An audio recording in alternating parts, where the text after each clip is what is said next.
Good morning students. Today we are discussing about phloem transport.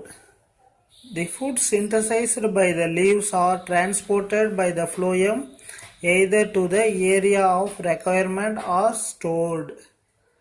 பிளான்ட்ஸில் தாவரங்கள் தயாரிக்கக்கூடிய உணவானது இலைகளில் சேமித்து வைக்கப்படுகிறது. அப்படி சேமிக்கப்படக்கூடிய உணவு தாவரத்தினுடைய இலைகளில் இருந்து அதனுடைய நுனிப்பகுதி வரைக்கும் மற்றும் அதனுடைய வேர்பகுதி இரண்டு பகுதிகளிலும் அதை கடத்தக்கூடிய பணியை செய்யக்கூடியது phloem.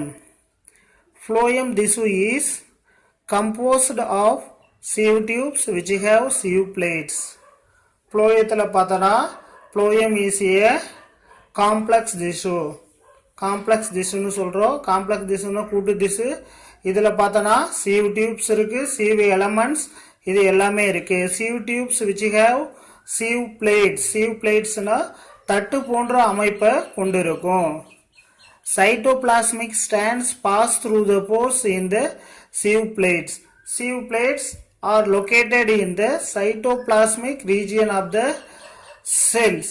செல்ஸில் அவுட்டர் செல் வால் இருக்குன்னு சொன்னோம். நெக்ஸ்ட் இருக்கக்கூடிய பார்ட்டு சைட்டோபிளாசம்னு சொன்னோம். இந்த சைட்டோபிளாஸ்மிக் ரீஜியனில் தான் ஸ்மால் சைஸ் போர்ஸ் இருக்கும், ஹோல்ஸ் அல்லது ஓப்பனிங்ஸ் இருக்கும். இதை தான் நம்ம sieve plates அப்படின்னு நம்ம சொல்கிறோம். Next phloem transports food sucrose from a source to a sink. phloem food production பண்ணுதுன்னு சொன்னோம். டிரான்ஸ்போர்ட் ஃபுட்டை கடத்தக்கூடிய பணியை செய்யுது. Sucrose are formed through the photosynthesis process. நமக்கு ஒளிச்சேர்க்கையில் கிடைக்கக்கூடிய குளுக்கோஸ் சுக்ரோஸா கன்வெர்ட் ஆகுது.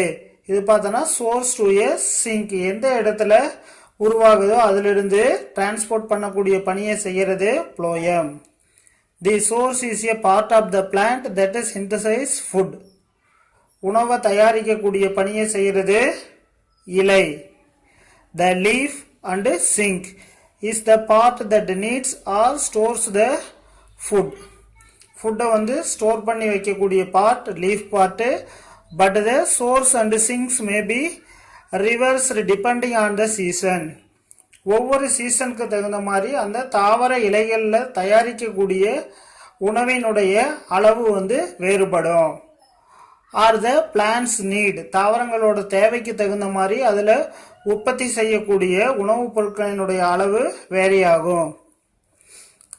Since the source sink relationship is variable. Source means கிடைக்கக்கூடிய இடம், எந்த இடத்துல கிடைக்குதோ அதை நம்ம சோர்ஸ்ன்னு சொல்கிறோம். சிங்க்னா நம்ம எங்கே அதை எடுத்து பயன்படுத்துகிறோமோ அதை சிங்க்னு சொல்கிறோம். இந்த ரிலேஷன்ஷிப் இதுக்கிடையே உள்ள ஒற்றுமைகள்ங்கிறது வேரி ஆகும், வேறுபடும். The direction of movement in the phloem can be upwards. phloem இந்த இடத்துல இருக்கு அப்படின்னா இந்த phloem இந்த இடத்துல இருக்கு. இங்கிருந்து தாவர இலையில ப்ரொடியூஸ் ஆன ஃபுட்ஸ் எல்லாமே இதோட நுனிப்பகுதி வரைக்கும், இதிலிருந்து தாவரத்தோட வேர்பகுதி வரைக்கும் கடத்தக்கூடிய பணியை செய்யறது இந்த phloem. Movement in the phloem can be upwards or downwards. இந்த பார்ட்ல இருந்து upwardsனா மேல் நோக்கியும் உணவை கடத்துது, downwardsனா கீழ் நோக்கியும் உணவை கடத்தக்கூடிய பணியை செய்யறது phloem. So it is called bidirectional. Biனா டூ, இரண்டு பக்கமும் கடத்துறதுனால இதை நம்ம என்ன சொல்றோம், bidirectional movement சொல்றோம். In contrast, the movement is always unidirectional in xylem. சைலத்தில் இந்த water movement, root hairs absorb water through the soil. சாயிலில் இருக்கக்கூடிய வாட்டரை ரூட் ஹேர்ஸ் அப்சர்வ் பண்ணுது. இந்த water travel through the xylem cells வழியாக top of the plant or climax part. இந்த soil பார்ட்டிகளில் இருந்து இந்த நுனிப்பகுதி வரைக்கும் ஒரே சிங்கிள் டைரக்ஷனில் இந்த வாட்டர் கண்டக்ட் பண்ணக்கூடிய மூமெண்ட் ப்ராசஸ் இருக்கிறதுனால இதை நம்ம யூனிடைரெக்ஷனல் மூமெண்ட்னு சொல்கிறோம். சைலம்னா யூனிடைரெக்ஷனல் மூமெண்ட், phloemனா bidirectional movements. Next, translocation of sugars. The mechanism of translocation of sugars from source to sink is through pressure flow hypothesis. Glucose prepared at the source. எந்த இடத்துல உணவுப் பொருளை தயாரிக்கிறோமோ அந்த இடத்துல இருந்து தேவையான பகுதிக்கு எடுத்து செல்வதை நம்ம டிரான்ஸ்லோகேஷன் அப்படிங்கிற ஒரு இடத்துல இருந்து இன்னொரு இடத்துக்கு உணவுப் பொருளை கடத்துறது. Glucose prepared at a source by photosynthesis. photosynthesisல உருவாகக்கூடிய குளுக்கோஸ் கன்வெர்டட் இன்டு சுக்ரோஸ். சுக்ரோஸா முதல்ல கன்வெர்ட் ஆகுது glucose. Sucrose moves into the companion cells. Companion செல்ஸ்ங்கிறது பிளான்ட்ல இருக்கக்கூடிய some type of cells. The cells are adjacently located. ஒன்றோட ஒன்று இணைந்து இருக்கக்கூடியதான் கம்பேனியன் செல்ஸ்னு சொல்றோம். Then into the living phloem sieve tube cells by active transport. நம்ம ஆக்டிவ் டிரான்ஸ்போர்ட்னா தமிழ்ல செயல்மிகு கடத்தல் அப்படின்னு சொல்றோம். இந்த active டிரான்ஸ்போர்ட்டுக்கு some energy is needed. Energy இருந்தால் மட்டும்தான் இந்த ஆக்டிவ் டிரான்ஸ்போர்ட் நடைபெறும். This process produces a hypertonic condition in the phloem. ஹைப்பர்னா அதிகமாக அடர்த்தி, ஹைப்பர்டானிக் கண்டிஷன். புளோயத்தில் பார்த்தோன்னா அதிக அடர்த்தி உடைய இந்த சுக்ரோஸ் இருக்கு. அப்படி இருக்கும்போது இதோட மூவ்மெண்ட் ரெண்டு பக்கமும் இருக்குன்னு நம்ம சொல்லியிருக்கோம். பைடைரக்ஷனல் மூவ்மெண்ட்ல அதை கடத்துது. Water in the adjacent xylem moves into the phloem by osmosis. We have already know the சைலத்தோட ஃபங்க்ஷன் என்னன்னு நம்ம லாஸ்ட் கிளாஸ்லயே பார்த்துருக்கோம். சைலம் வந்து வாட்டரை கண்டக்ட் பண்ணுது, moves into the phloem. phloem வந்து என்ன பண்ணுது, ஃபுட்டை கண்டக்ட் பண்ணுது through by osmosis. Osmosis means some liquids or molecules are transferred from higher concentration to the lower concentration. அடர்த்தி அதிகமா உள்ள பகுதியிலிருந்து அடர்த்தி குறைவான பகுதிக்கு ஒரு குறிப்பிட்ட மூலக்கூறு மூவ் ஆகிறத நம்ம ஆஸ்மாசிஸ் அப்படின்னு நம்ம சொல்றோம். As osmotic pressure builds up, the phloem shaft moves to areas of lower pressure. இந்த ஆஸ்மாட்டிக் ப்ரெஷர் அப்படிங்கிறது அந்த ஆஸ்மாசிஸ் ப்ராசஸ்னால ஏற்படக்கூடிய ஒரு சில அழுத்தங்களை தான் வந்து நம்ம ஆஸ்மாட்டிக் ப்ரெஷர்னு சொல்றோம். phloem shaft, phloem செல்ஸ் இருக்கக்கூடிய அந்த அமைப்பை phloem shafts சொல்றோம். moves to areas of lower pressure. அந்த அடர்த்தி அதிகம் உள்ள பகுதியிலிருந்து அடர்த்தி குறைவான பகுதிக்கு மூவ் ஆகுது இந்த lower pressure. By active transport, sucrose moves into the cells where it is utilized or stored.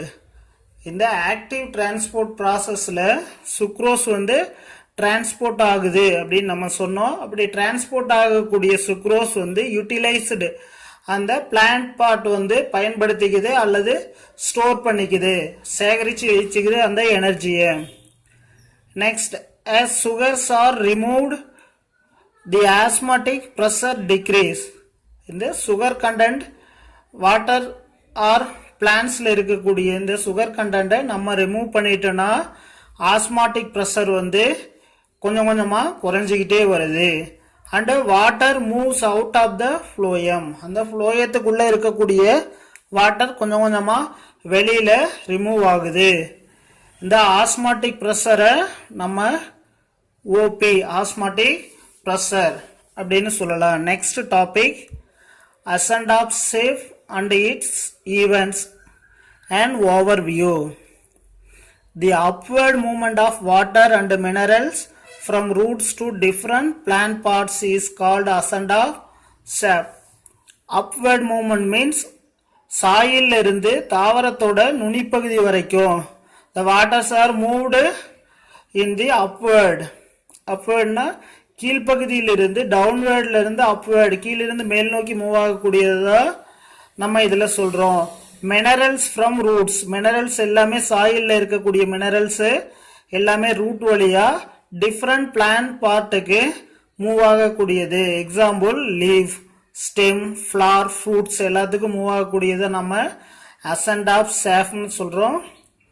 A number of factors play a role in ascent of sap and it takes place in following steps. இந்த ascent of sap வந்து process complete ஆகிறதுக்கு நிறைய ஸ்டெப்ஸை வந்து follow பண்ணணும். அது என்னென்னு, first one, transpiration creates transpirational pool. Transpiration occurred through the plant leaves through stomata. தாவர இலைகளில் உள்ள இலைத்துளையின் மூலமாக தான் இந்த டிரான்ஸ்பிரேஷன் ப்ராசஸ் நடக்கும். அந்த டிரான்ஸ்பிரேஷன் ப்ராசஸ் கண்டினியூஸாக நடக்கும்போது தாவர இலைத்துளை வழியாக வெளியேறக்கூடிய நீரை ஈக்குவல் பண்ணுறதுக்காக அல்லது காம்பன்சேட் பண்ணுறதுக்காக சாயில் இருந்து some amount of water sucked through the xylem. Xylem வழியாக ஒரு குறிப்பிட்ட அளவு நீர் உறிஞ்சப்படும். அப்படி உறிஞ்சப்படக்கூடிய அந்த நீரினால ஒரு விசை உருவாகும் அல்லது ஒரு ப்ரெஷர் கிரியேட் ஆகும். அதுதான் நம்ம டிரான்ஸ்பிரேஷனல் புல் அப்படின்னு சொல்றோம். Next, adhesion and cohesion makes column of water molecule. Water மாலிக்யூல்ல அட்ஹெஷன் அண்ட் கொஹிஷன் அப்படிங்கிற ரெண்டு வெரி இம்பார்ட்டன்ட் ப்ராசஸ் இருக்கு. Next, capillary action result in rise of water at the base of the stem. இந்த capillary actionங்கிறது கீழே சாயில்ல இருக்கக்கூடிய root ரீஜியன்ல இருந்து ஸ்டெம் ரீஜியனுக்கு சம் லிக்யூட்ஸ் அப்வர்ட் மூவ்மெண்ட்ல புஷ் பண்ணக்கூடியதை நம்ம capillary action சொல்றோம். Next, root pressure. Root pressure, main function of the root, absorbing water and minerals. This water and minerals are transported entire part of the plant through this process of root pressure. Root pressure pushes water to the stem. இந்த வேர் அழுத்தத்தினால என்ன பண்ணுது, வாட்டரை வந்து தண்டு பகுதிக்கு தள்ளுது. Next, osmosis pushes water to root hairs. Osmosis ப்ராசஸ்னால இந்த வாட்டர் வந்து புஷ் பண்ணி ரூட் ஹேருக்கு தள்ளுது. Next, root pressure. Water from soil enters the root hairs due to osmosis. Osmosis வழியா வாட்டர் ஃப்ரம் சாயில் இருக்கக்கூடிய வாட்டர் என்டர் ஆகி ரூட் ஹேருக்கு போகக்கூடிய அந்த ப்ராசஸை ஆஸ்மாசிஸ்னு சொல்றோம். Root pressure is responsible for movement of water up to the base of the stem. The root pressure ரொம்ப important. Movement of water up to the base of the stem. Base na அடிப்பகுதி, தாவரத்தோட அடிப்பகுதியில் தண்டினுடைய அடிப்பகுதியிலிருந்து நீர் வந்து மேலே ஒரு some ப்ரெஷரை create பண்ணி வாட்டரை மூவ் பண்ணுறத நம்ம ரூட் ப்ரெஷர். இது வந்து பார்த்தோன்னா இதை நம்ம ரூட் ரீஜியன்னு சொல்கிறோம். இதுக்கு மேலே இருக்கக்கூடியது ஸ்டெம் ரீஜியன்னு சொல்கிறோம். இந்த ரூட்ல இருந்து வாட்டரை சக் பண்ணி இந்த ஸ்டெம்முக்கு மூவ் பண்ணக்கூடிய இந்த ப்ரெஷர் தான் நம்ம ரூட் ப்ரெஷர்னு சொல்கிறோம். இந்த ப்ராசஸ் வந்து ஆஸ்மாசிஸ் மூலமாக நடக்குது. Next, capillary action. Water or any liquid rises in a capillary tube because of physical forces. This phenomenon is called capillary action.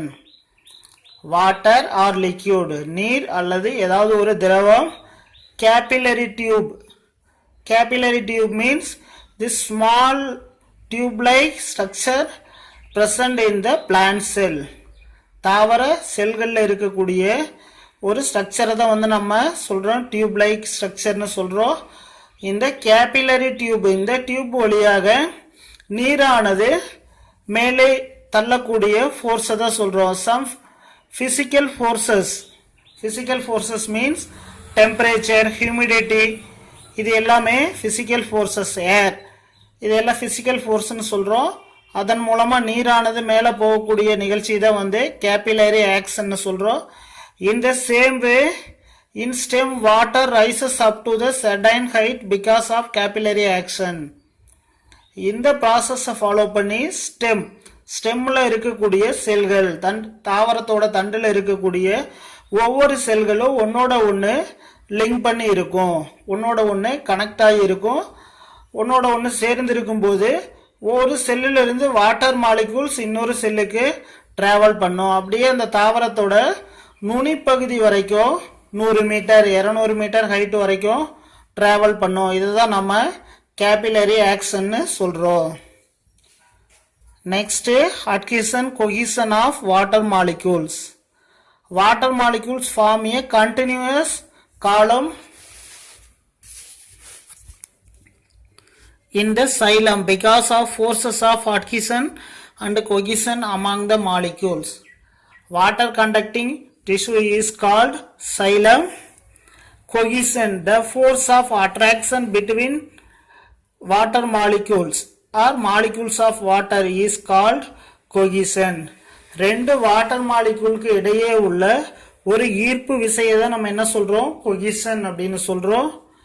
Next, adhesion, the force of attraction between the molecules of different substance.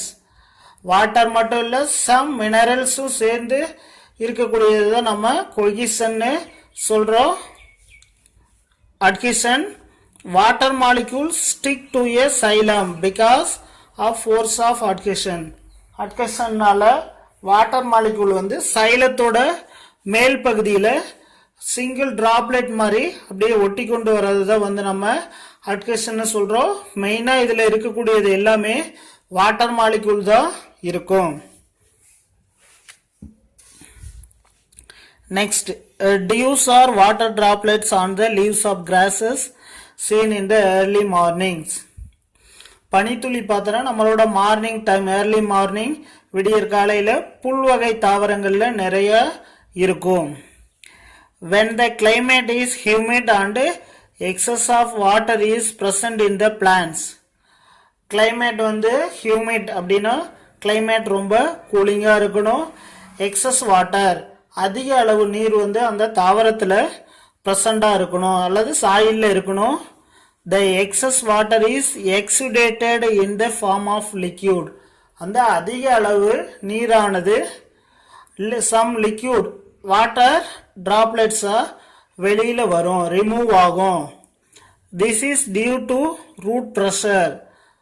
ரூட்ல ஏற்படக்கூடிய some pressureனால அந்த water droplets பிளான்ட்டோட stem portion அல்லது leaf போர்ஷன்ல இருக்கும்.